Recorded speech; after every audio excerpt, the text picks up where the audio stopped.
Okay, so this is exercise 5 of the tutorial on dislocations and strengthening mechanisms. The previous 4 exercises are about the uh, mechanical properties topic.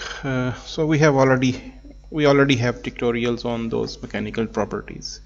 So let's have this dislocations related topic tutorial. So what is the approximate ductility of a brass that has a yield strength of 275 megapascal? So for this we will have some graphs. So for example, graphs for like brass, steel, etc. So on one axis you will have the uh, ductility value, and the other axis you will have the uh, percentage of cold work. Okay, percentage of cold work. Anyway, so this graph I can show you as an interactive graph as well. So for this you can go to the links file which has been shared with you on Moodle. So this is the links file, and then here I have one graph as the yield strength versus percentage cold work.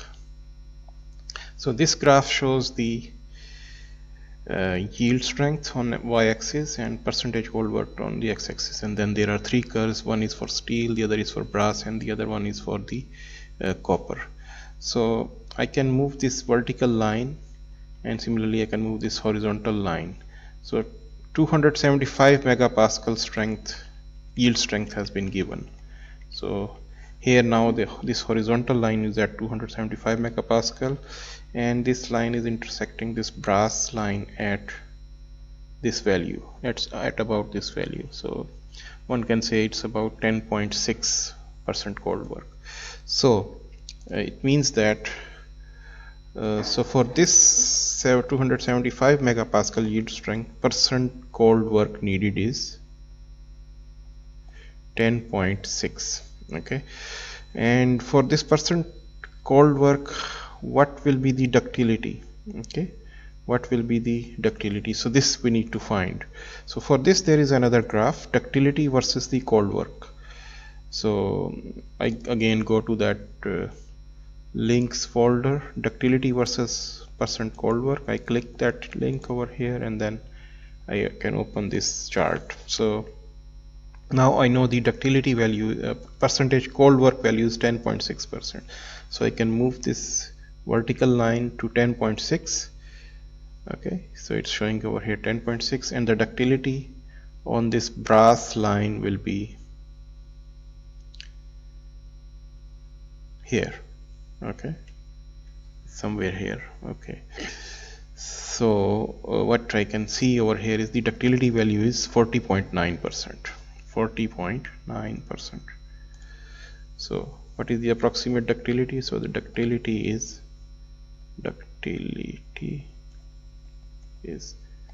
about 40.9%. Okay, so here I have solved this example using the interactive graphs, but in practice, if you have this question on the exam paper, so you will be provided with the charts, something like this. Okay, so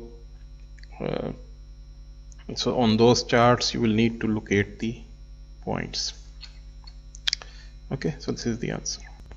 Okay, now exercise 6. Two previously undeformed cylindrical specimens of an alloy are to be strain hardened by reducing their cross-sectional area uh, while maintaining their circular cross-section to the same percentage of cold work. So for one specimen, the initial and deformed radii are 15 mm and 12 mm respectively. The second specimen with an initial radii of 11 mm must have the same deformed hardness as the first specimen. Compute the second specimen's radii after the deformation. So the solution, we can start like this. Okay, so for example we have the two specimens. So one specimen, okay, so it's and then there is another specimen. Okay, so the diameter for the first specimen is 15 millimeter, and then it will change to 12 millimeter. The diameter for the second specimen is 11 millimeter initial diameter, and it will change to what we want to know. So the change in diameter will be in such a way that the percentage of the cold work will be same. Well, this is what has been told to us. Percentage of cold work is same. So we need to find the percentage of the cold work in here and the percentage of cold work in here, and then we can equate those percentage cold work. So for example, for the percentage cold work, we know that percentage cold work is equal to the percentage change in the cross-sectional area. Okay, yeah, so for example, change in the area divided by the original area. Okay, so what is the change in this area, because these are the diameters. Okay, so the change in area will be like, for example, its initial area will be 15 millimeter multiplied by pi by 4 minus its final area is 12 millimeter divided by pi by 4 and then divided by the original area 15 square. So and well, also pi by 4. So you can see that pi by 4 will cancel out, and it will be 15 square 225, 12 square 144 minus divided by 225. So this will be the this will be 36%. So this 36% cold work will be the same cold work for the second specimen. So for the second specimen, now we will maintain this 36% cold work, which will be equal to the original diameter, which is 11, and minus the final diameter that we need to find. Okay, and divided by the original value, so 0.36.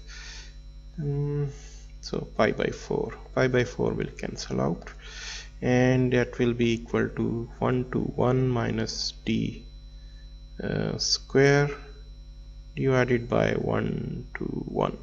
So for this we can solve it for d. So after you calculate, and it will be 8.8 millimeter.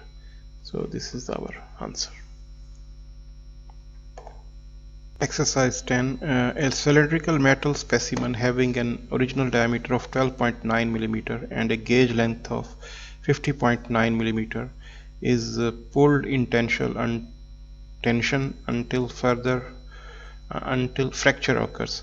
The diameter at the point of fracture is 6.7 millimeter and the fractured gauge length is 72.14 millimeter. So calculate the ductility in terms of the percentage reduction in area and percentage elongation. So we have to find the ductility in two terms. So one is the percentage reduction in area. So this is represented by RA, reduction in area. So what is the reduction in area? Percentage reduction in area. So it's obvious the diameter was 12.9 millimeter and now it is 6.7 millimeter. So it's pi by 4 times 12.9 square minus pi by 4 into 6.7 square, and the original diameter is original area is 12.9 square. So here, so pi by 4 cancels out, so this value will be 0.73 or 73%, and the ductility in terms of the percentage elongation. So percentage elongation is original length is 50 millimeter, so change in length is 72.14 minus 50.9. so this is the change in length, and the original length is 50.9. so this will be percentage elongation. So it will be 0.417 or 41.7%. Okay, so this question is about the resolved shear stress. So consider a metal single crystal oriented such that the normal to the slip plane and the slip direction are at an angle of 43.1 degree and 47.9 degree respectively with the tensile axis. If the critical resolved shear stress is 22 megapascal, what with an applied stress of 50 megapascal cause the single crystal to yield? If not, what stress will be necessary? Okay, so for the crystal to yield, so the resolved shear stress should be greater than this critical resolved shear stress. So what is the resolved shear stress? So this can be found by this equation. Tau r resolved shear stress is equal to normal stress multiplied by cosine of phi, whereas and then cosine of lambda. So where phi and lambda are these angles which have been given over here. So we can find sigma is equal to 50 megapascal is here, cosine of phi 43.1 degree, cosine of lambda is 47.9 degree. Okay, so this value is equal to 24.7 megapascal. So since this is greater than the critical resolved shear stress, which was 22 megapascal, so our conclusion is that the crystal will yield.